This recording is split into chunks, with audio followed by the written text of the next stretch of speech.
Hi friends, hi ಆತ್ಮೀಯ ಗೆಳೆಯರೇ, ಸುಸ್ವಾಗತ ನನ್ನ ಚಾನಲ್ ನೋಡುವುದಕ್ಕಾಗಿ. ಮೊದಲನೆಯ ನಾಗವರ್ಮ.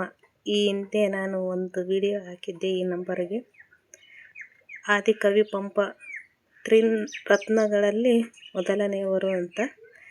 ಈಗ ಮೊದಲನೆಯ ನಾಗವರ್ಮನವರ ಪರಿಚಯ ಮಾಡೋಣ ಬನ್ನಿ ಈ ವಿಡಿಯೋದಲ್ಲಿ. ಇವರು ಸುಮಾರು 10ನೇ ಶತಮಾನದಲ್ಲಿ ಇದ್ದವರು. ಅಂದರೆ ಕ್ರಿಸ್ತಶಕ 990ರಲ್ಲಿ ಇವರು ಕರ್ನಾಟಕ ಕಾದಂಬರಿ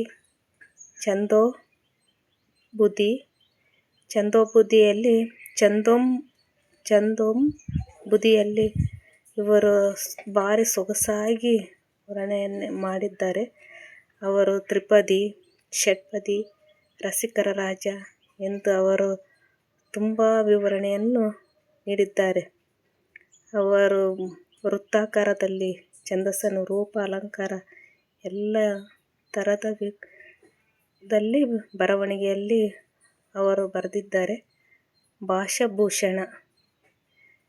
ಭಾಷಾಭೂಷಣ, ವಸ್ತುಕೋಶ ಎಂಬ 5 ಗ್ರಂಥಗಳನ್ನು ನಾಗವರ್ಮನು ರಚಿಸಿದ್ದಾನೆಂದು ವಿದ್ವಾಂಸರು ಅಭಿಪ್ರಾಯಪಟ್ಟಿದ್ದಾರೆ.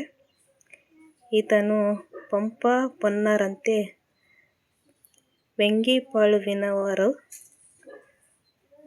ಕೌಂಡಿನ್ಯ ಗೋತ್ರದ ವೆಣ್ಣಮಯ್ಯ ಪೊಳಗಬ್ಬೆ ಎಂಬ ಬ್ರಾಹ್ಮಣ ದಂಪತಿಗಳ ಹಿರಿಯ ಮಗನೆಂದು ಛಂದೋಂಬುದಿಯ ಪದ್ಯಗಳಿಂದ ತಿಳಿದು ಬರುತ್ತದೆ.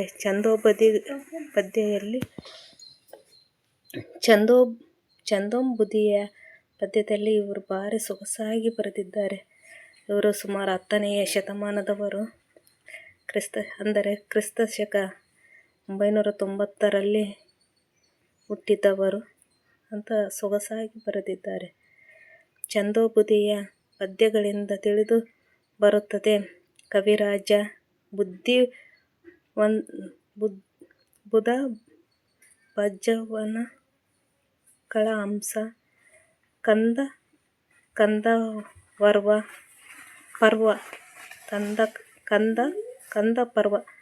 ಕಂದ ಅಂದರೆ ಪದ್ಯದ ಸಾಲು.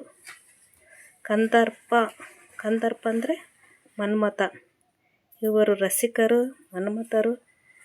ಆಮೇಲೆ ನೆಗಳ್ತೆ, ಗೋಜ ಎಂಬವು ಈತನ ಬಿರುದುಗಳು. ಈತನ ಕಾಲ 10ನೇ ಶತಮಾನ ಕೊನೆಯ ಭಾಗ. ಇವರು 1ನೇ ನಾಗವರ್ಮನ ಛಂದೋಂಬುದಿಯು ಕನ್ನಡ ಛಂದಸ್ಸನ್ನು ಕುರಿತು ಹೇಳುವ ಮೊಟ್ಟಮೊದಲ ಗ್ರಂಥ. ಈಶ್ವರನು ಅವರ ಪತ್ನಿ ಉಮೆಗೆ ಹೇಳುವಂತೆ, ಈಶ್ವರನು ಛಂದಸ್ಸನ್ನು ಉಮೆಗೆ ಹೇಳಿದಂತೆ ಇವರು ಕೂಡ ಅವರ ಹೆಂಡತಿಯವರ ಧರ್ಮಪತ್ನಿಯವರಿಗೆ ಹೇಳುತ್ತಾರೆ. ಆದ್ದರಿಂದ ನಾಗಾರ್ಜುನನು ತನ್ನ ಕೂರ್ತ ಮಡದಿಗೆ ಅಂದರೆ ಹೆಂಡತಿಗೆ ಈ ಛಂದಸ್ಸನ್ನು ಬೋಧಿಸುತ್ತಾನೆ. ಹೀಗೆ ಶಾಸ್ತ್ರ ವಿಷಯವನ್ನು ಹೆಂಡತಿಗೆ ಹೇಳಹೊರಟ ಕವಿಯ ರಸಿಕತೆಯನ್ನು, ಆ ನೀರಶಾಸ್ತ್ರವನ್ನು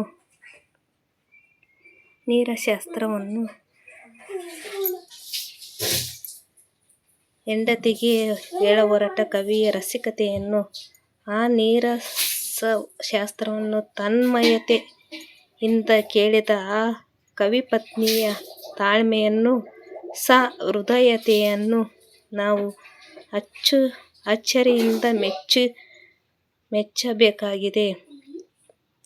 ಮದನಾವತಿ, ಅಕ್ಕರ, ಚೌಪದಿ, ಗೀತಕ್ಕೆ, ಎಳೆ, ತ್ರಿಪದಿ, ಉತ್ಸಾಹ, ಷಟ್ಪದಿ, ಅಕ್ಕರಿಕೆ ಇವು ಕನ್ನಡದ ವಿಶಿಷ್ಟವಾದ. ಇವರು ತುಂಬ ಬುದ್ಧಿವಂತರು ಮತ್ತು ರಸಿಕತೆ. ಅವರು ಬರೆದಿರುವಂಥ ಕೆಲವು ರಸಿಕತೆಗಳನ್ನು ಕೇಳುವುದೇ ಒಂದು ಅವರು ಬರೆದಿರುವಂಥ ಓದಿದರೆ ಅದರ ಅನುಭವನೇ ಬೇರೆ. ಛಂದೋ ಜಾತಿಗಳೆಂದು ಈತ ತಿಳಿಸುತ್ತಾನೆ. ತನ್ನ ನಿಯಮಗಳನ್ನು ಲಕ್ಷಣವನ್ನು ವಿವರಿಸುವ ಪದ್ಯಗಳೇ ಆಯಾ ನಿಯಮಗಳ ಉದಾಹರಣೆಯೂ ಆಗುವಂತೆ ಆತನು ಯೋಚಿಸಿರುವುದು ಚಾತುರ್ಯಪೂರ್ಣವಾಗಿರುವಂತೆ ಸಂಗ್ರಹ ಸಾಧಕವೂ ಆಗಿದೆ. ನಾಗವರ್ಮನ ರಸಿಕತೆ, ಕಲಾಕೌಶಲ್ಯ, ಕಲ್ಪನಾಶಕ್ತಿ ಅಂದರೆ ಅವರ ಯೋಚಿಸುವಂಥ ಶಕ್ತಿ, ಪ್ರತಿಭೆಗಳನ್ನು ಕಾಣಬೇಕಾದರೆ ನಾವು ಆತನ ಕರ್ನಾಟಕ ಕಾದಂಬರಿಗೆ ಹೋಗಬೇಕು. ಬಹುಶಃ ಈತನು ಪಂಪನಂತೆ ಏಕಕಾಲದಲ್ಲಿ ಕಲಿಯೂ ಆಗಿದ್ದ ಎಂದು ಕಾಣುತ್ತದೆ. ತ್ರಿರತ್ನತ್ರಯಗಳಲ್ಲಿ ಮೊದಲನೆಯ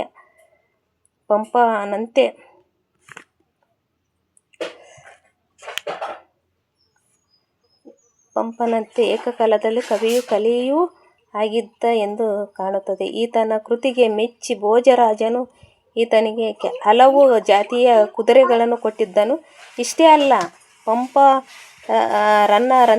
ಈತನೂ ತನ್ನ ಕಾವ್ಯದ ಕಥಾನಾಯಕನೊಡನೆ ತನ್ನ ಪೋಷಕನಾದ ಚಂದ್ರರಾಜನನ್ನು ಸಮೀಕರಿಸಿ ಹತ್ತಿರದಲ್ಲಿ ಕಾವ್ಯ ರಚನೆ ಮಾಡಿರುವಂತೆ ಭಾಸವಾಗುತ್ತದೆ.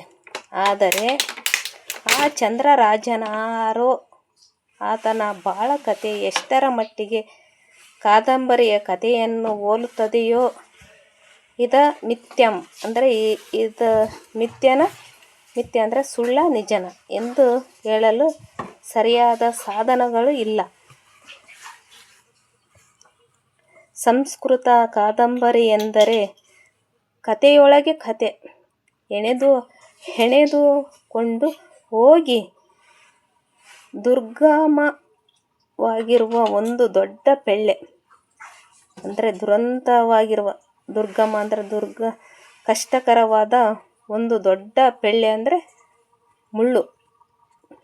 ಆ ಕಥೆಯ ಗೊಂಡಾರಣ್ಯದಲ್ಲಿ, ಅರಣ್ಯದ ಹೆಸರಿರಬೇಕು, ಗೊಂಡಾರಣ್ಯ ಕಾಡಲ್ಲಿ, ಗೊಂಡ ಎಂಬ ಕಾಡಿನಲ್ಲಿ ಪಾಂಡಿತ್ಯಪೂರ್ಣವಾದ ಒಬ್ಬ ಜ್ಞಾನವಂತನನ್ನು ಪೂರ್ಣವಾದ ವರ್ಣನೆಗೆ, ಆ ವರ್ಣನೆ ಎಲ್ಲ ಥರದ ಬಣ್ಣಗಳಿದ್ದಂತೆ ಅಲ್ಲ, ಇಲ್ಲಿ ಆ ಕವಿಯ ಕಲ್ಪನೆ ವರ್ಣನೆಗೆ ಹೋಲಿಸಿದ್ದಾನೆ. ಮಧ್ಯ ಸಿಕ್ಕಿ ಕೊಂಡಾಗ ಓದುಗನು ಆದಿ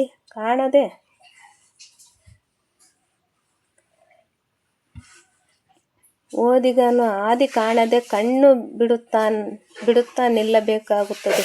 ಇದನ್ನು ಭಾಷಾಂತರಿಸಿ ಹೊರಟಿರುವ ನಾಗವರ್ಮನು ಕೇವಲ ಭಾಷಾಂತರಕಾರನಾಗದೆ ದಿವ್ಯ ಬೆಳಕಿನ ಪ್ರತಿಭೆಯ ಶ್ರೇಷ್ಠ ಕವಿಯಾದುದರಿಂದ ಗ್ರೇಟ್ ಕವಿಯಾಗಿ ಆಗಿರುವುದರಿಂದ ಮೂಲ ಸಂಸ್ಕೃತ ವರ್ಣನೆಗಳನ್ನು ಸಂಗ್ರಹಿಸುವುದರ ಜೊತೆಗೆ ಅಲ್ಲಿನ ಪಾಂಡಿತ್ಯವನ್ನು ತನ್ನ ಪ್ರತಿಭೆಯ ಕಾವಿನಲ್ಲಿ ಕರಗಿಸಿ ಲಲಿತವಾದ ಕಾವ್ಯಧಾರೆಯಾಗಿ ಹರಿಸುತ್ತಾನೆ. ಮೂಲದಲ್ಲಿ ವರ್ಣನೆ ಪಲ್ಲಕ್ಕಿಯಲ್ಲಿ ಕುಳಿತು ಕತೆ ಪಟಾಕು ಹೇಳುವಂತಿರುವುದು ನಾಗವರ್ಮನ ಜಾಣ್ಮೆಯಿಂದ ಅವೆರಡೂ ಪರಸ್ಪರ ಅವಲಂಬನೆಯಿಂದ ಮುಂದುವರಿಯುವಂತಾಗಿದೆ. ಇಲ್ಲಿ ನಾವು ತಿಳ್ಕೊಳ್ಬೇಕಾಗಿರುವುದು ಅವರ 5 ಗ್ರಂಥಗಳಿರುವಂತಹ ಕರ್ನಾಟಕ ಕಾದಂಬರಿ, ಛಂದೋಪದಿ, ಭಾಷಾಭೂಷಣ, ವಸ್ತುಕೋಶ ಎಂಬ 5 ಗ್ರಂಥಗಳನ್ನು ಬರೆದಿರುವಂಥ ಮೊದಲನೆಯ ನಾಗವರ್ಮನನ್ನು ನಾವು ಇಂದು ನೆನಪಿಸಿಕೊಂಡಿದ್ದೇವೆ.